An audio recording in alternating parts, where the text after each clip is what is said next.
आज बनाएंगे पारंपरिक तरीके से बुकनू की रेसिपी।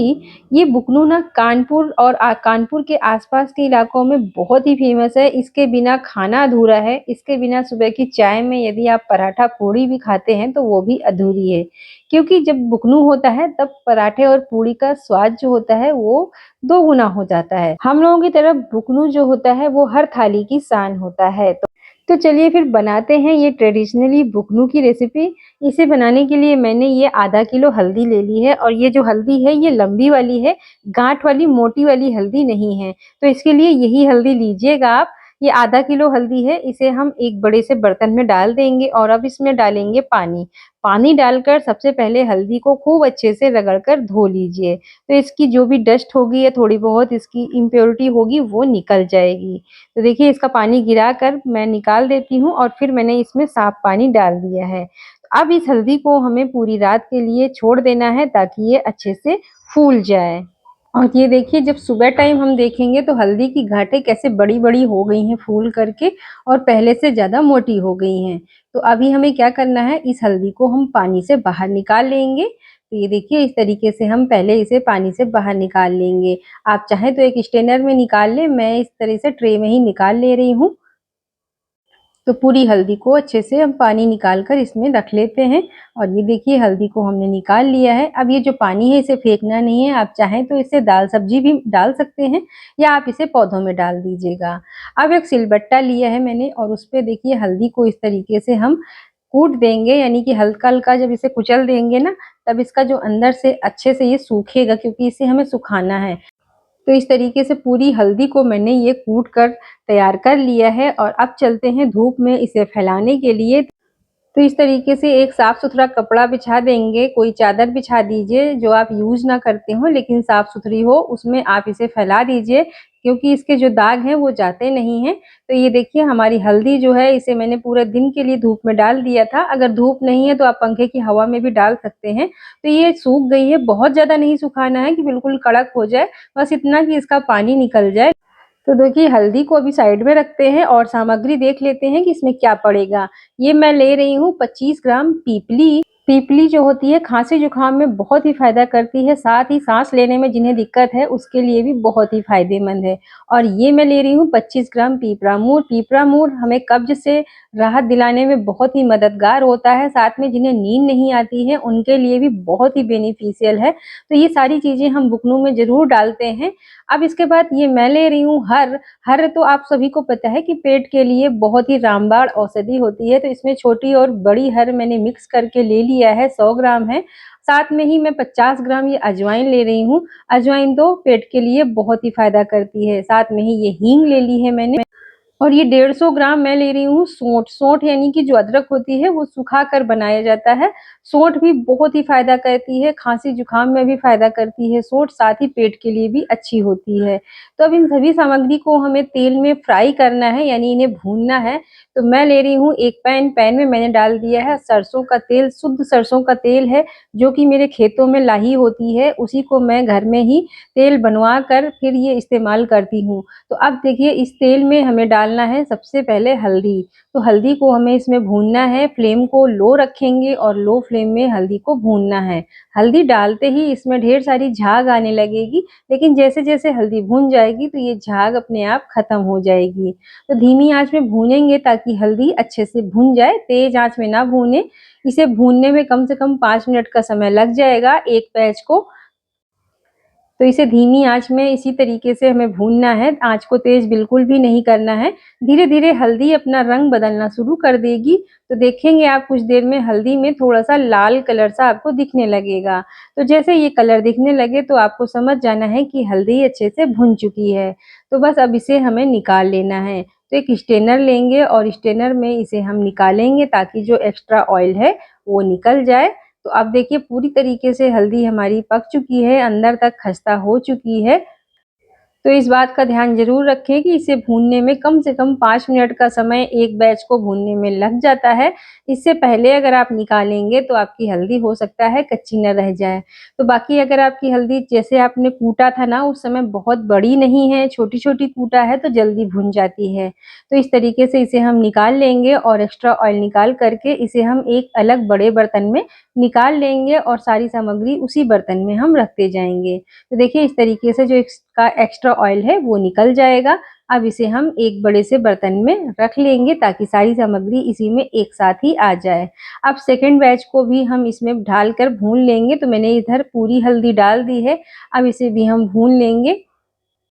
फ्रेंड्स, ये जो बुकनू की रेसिपी है ये हमारे यूपी में कानपुर और फतेहपुर और आसपास के इलाकों में बहुत ही फेमस है। यहाँ पे बिना बुकनू के किसी का काम ही नहीं चलता है। तो ये देखिए पूरी हल्दी हमने भून ली है और अब हम धीमी आंच में ही सोंठ को भी भून लेंगे। तो धीमी आंच करके भूनेंगे तो सोंठ अंदर तक अच्छे से भुन जाएगी। बुकनू पेट के रोगों के लिए बहुत ही अच्छा होता है। साथ ही अगर आपको खांसी जुकाम है तब भी आप इसे खाएंगे तो बहुत ही फायदा करती है।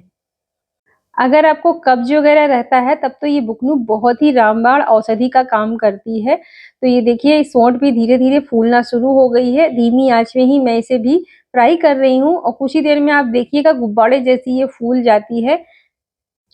फ्रेंड्स, ये जो बुकनू बनाना है ना ये टाइम टेकिंग रेसिपी है। बहुत जल्दी मत करिएगा, इसमें आराम से आप 2, 3, 4 दिन में धीरे-धीरे करके इसे बनाइएगा। लेकिन जब भी बनाइएगा पेशेंस के साथ में बनाइएगा क्योंकि इसे बनाने में थोड़ा टाइम तो लगता है। लेकिन हाँ, जब एक बार बन जाता है ना तो आप इसे साल भर या 2 साल के लिए इसको स्टोर करके रख सकते हैं। ये खराब होने वाली रेसिपी नहीं है। आराम से आप इसे एयर टाइट डब्बे में बंद करके रखें तो बिल्कुल खराब नहीं होगी और ढेर सारा बना के रखें। आप इसे साल 2 साल तक भी खा सकते हैं। तो देखिए सोंठ अच्छे से फूल गई है और बस जैसे ही ये फूल जाएगी इसे भी हम निकाल लेंगे। तो इसे भी मैं स्ट्रेनर में ही निकालूँगी ताकि जो एक्स्ट्रा ऑयल है वो सारा का सारा निकल जाए और ज़्यादा तेल ना रह जाए। तो देखिए सोंठ को भी हम निकाल लेंगे और उसी थाली में निकालेंगे जिसमें हमने हल्दी निकाली है। और अब इसमें मैं ले रही हूँ ये हर को भी इसमें डाल देंगे और इसे हमें भून लेना है। तो देखिए धीमी आंच में इसे भी हमें भूनना है। कुछ ही देर में आप देखेंगे ये जो हर है ये भी अच्छे से खूब ज़्यादा बड़ी-बड़ी सी फूल गई है। जो बड़े साइज़ की हर होती है, छोटी-बड़ी 2 तरह की हर होती है, तो बड़े साइज़ की भी मैंने ले ली है, मिक्स करके छोटी और बड़ी दोनों ले ली है। तो खूब बड़ी-बड़ी हो जाती हैं फूल करके। तो ये देखिए धीरे-धीरे ये फूलना शुरू हो गई है और कुछ ही देर में पूरी अच्छे से फूल जाएँगी। इसके बाद जब ये फूल जाएँगी तभी इसे हम निकालेंगे ताकि इसमें कोई कच्चापन ना रह जाए और पीसते समय हमें भी दिक्कत ना हो। तो आप देख रहे हैं ना हर भी कितनी अच्छे से फूल गई है। फ्रेंड्स, ये सारी चीज़ें जो मैं बता रही हूँ आप बुकनू में ज़रूर डालिएगा। ये सारी चीज़ें बहुत ही फ़ायदेमंद होती हैं, बहुत ही फ़ायदा करती है। तो बुकनू की रेसिपी में ये सारी चीज़ें इसीलिए डाली जाती हैं ताकि आप जब खाएँ साइड में अगर कोई आप भारी चीज़ खा रहे हैं या हैवी चीज़ आप गैस वाली चीज़ें खा रहे हैं तो अगर आप बुकनू खा लेंगे तो वो सारी चीज़ें डाइजेस्ट हो जाती हैं। तो देखिए हर को भी हम निकाल लेंगे तेल से और बस उसी थाली में रखेंगे जिसमें हमने हल्दी और सौंठ रखा है। और अब धीरे-धीरे करके सारी सामग्री को इसी तरीके से हम भूनेंगे। तो अभी मैंने ये पीपरा मूर डाल दिया है इसमें और पीपरा मूर को भी हम भून लेंगे। तो थोड़ी देर में ये भुन जाएगी, इसको भूनने में करीब 3 से 4 मिनट धीमी आँच में लग जाएगा क्योंकि ये फूलता नहीं है। इसकी यही पहचान है कि आपको 3 से 4 मिनट धीमी आँच में इसे भून लेना है। बस तेज़ आँच में मत भूनिएगा, धीमी आँच में ही भूनेंगे तो अंदर तक अच्छे से भुन जाएगी, तो फिर आपको पीसने में दिक्कत नहीं होगी। फ्रेंड्स, जिन लोगों को नींद नहीं आती है तो वो पीपरामूर जो होता है ये उनके लिए बहुत ही फ़ायदा करता है। अगर आपको नींद नहीं आती है तो आप रात के वक़्त दूध के साथ में इसका चूरन ले लें, पीपरामूर को पीस करके घर में रखें, इसको खा लें तो आपको बहुत ही अच्छी नींद आएगी। और दूध जो है वो गुनगुना दूध लीजिएगा, उसके बाद दूध के साथ ही इसे फाँकिएगा तो बहुत ही रिलैक्स देगी मूड को और बहुत ही अच्छी नींद आएगी। अब मैं इसमें पीपली डालकर भून लूँगी तो ये पीपली भी फूल जाती है, बड़ी-बड़ी हो जाती है फूल करके, तो इसे भी हमें भून लेना है। बस ध्यान यही रखना है कि सारी चीज़ों को हमें धीमी आँच में ही भूनना है, तेज़ आँच में नहीं भूनना है, इस चीज़ का ख़ास ख़्याल रखेंगे।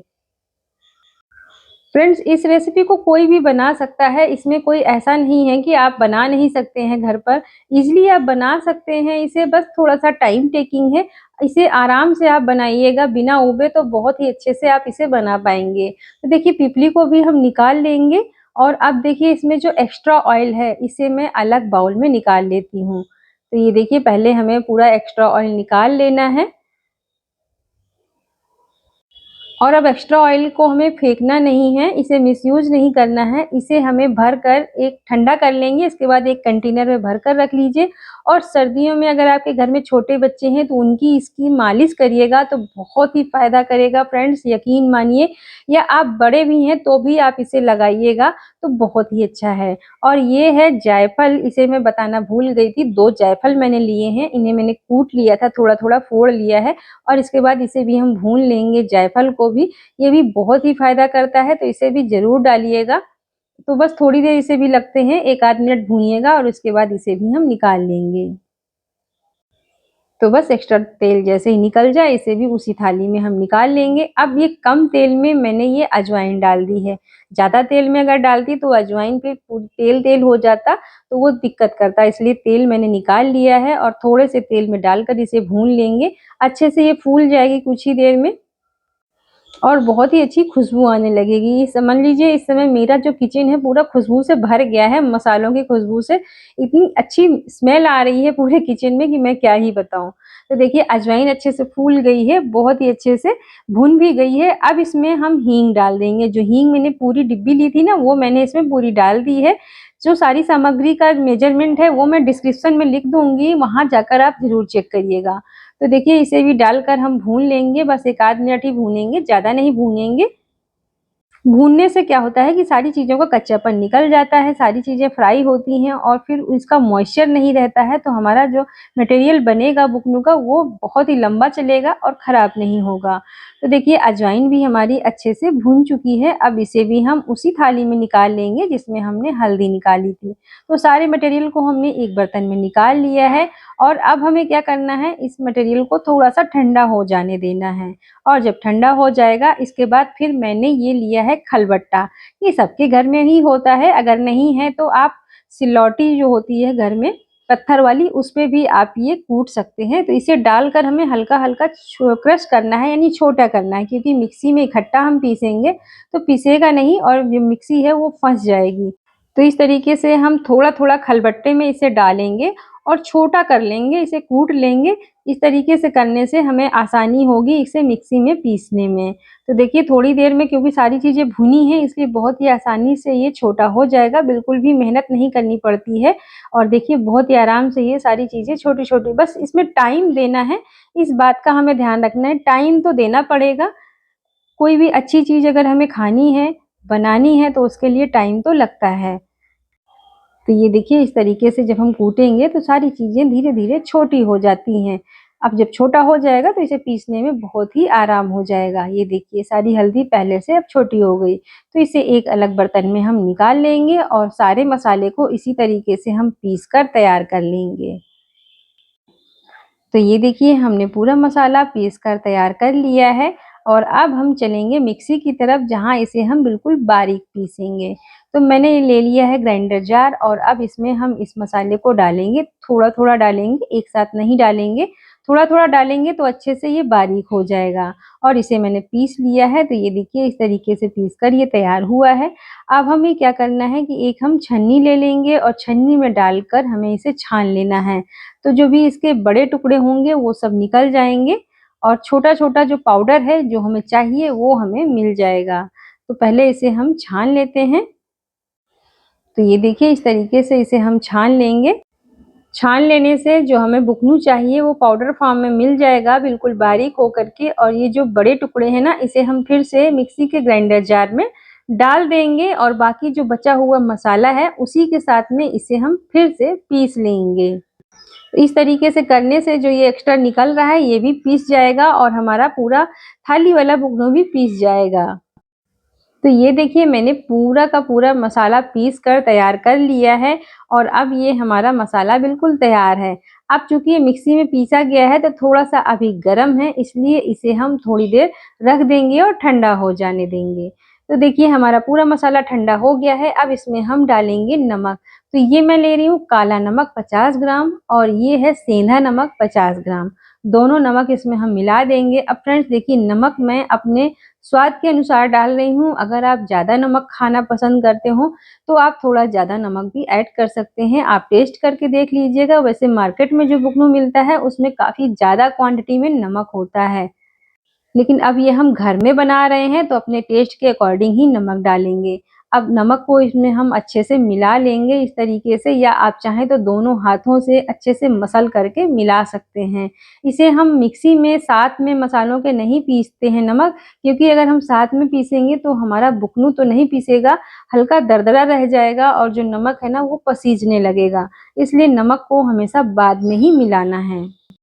फ्रेंड्स, आज की जो वीडियो है थोड़ी लेंदी हो गई है, लेकिन मैंने इसे बिल्कुल भी काटा नहीं है, क्योंकि आपको सारी रेसिपी अच्छे से समझ में आए। अगर मैं इसे काट देती हूँ ना तो फिर पूरी रेसिपी आपको अच्छे से समझ में नहीं आती है। इसलिए अगर आप पूरा वीडियो देखेंगे तो आपको बहुत ही अच्छे से समझ में आ जाएगा और आप अच्छे से ये रेसिपी को अपने घर पे बना पाएंगे। तो देखिए, मैंने इसमें नमक मिला दिया है और अब हमारा ये बुकनू बन कर के तैयार है। बिल्कुल परफेक्ट ट्रेडिशनली पारंपरिक तरीके से जैसे बुकनू बनता है, उसी तरीके से मैंने इसे बनाया है। बहुत ही बढ़िया इसका टेस्ट आता है और खाने के साथ में साइड में अगर आप इसे रख लेंगे तो खाने का भी स्वाद 4 गुना बढ़ जाता है। साथ ही आप इसे पूड़ी पराठा जब खाते हैं चाय के साथ में, तो पूड़ी पराठे के साथ में भी इसे आप जब लगा के खाएंगे तो उसका भी स्वाद बहुत ही बढ़ जाता है। फ्रेंड्स, आपको मेरी आज की ये बुकनू की रेसिपी कैसी लगी मुझे कमेंट करके ज़रूर से ज़रूर बताइएगा। यदि रेसिपी पसंद आ रही हो तो प्लीज़ मेरे चैनल को सब्सक्राइब करना मत भूलिएगा, ताकि मैं आपके लिए रोज़ रोज़ नई नई वीडियो इसी तरीके से लाती रहूं। और वीडियो में लाइक, शेयर और कमेंट करना भी मत भूलिएगा। फिर से मिलती हूँ आपके साथ में एक नई रेसिपी और नई वीडियो के साथ में।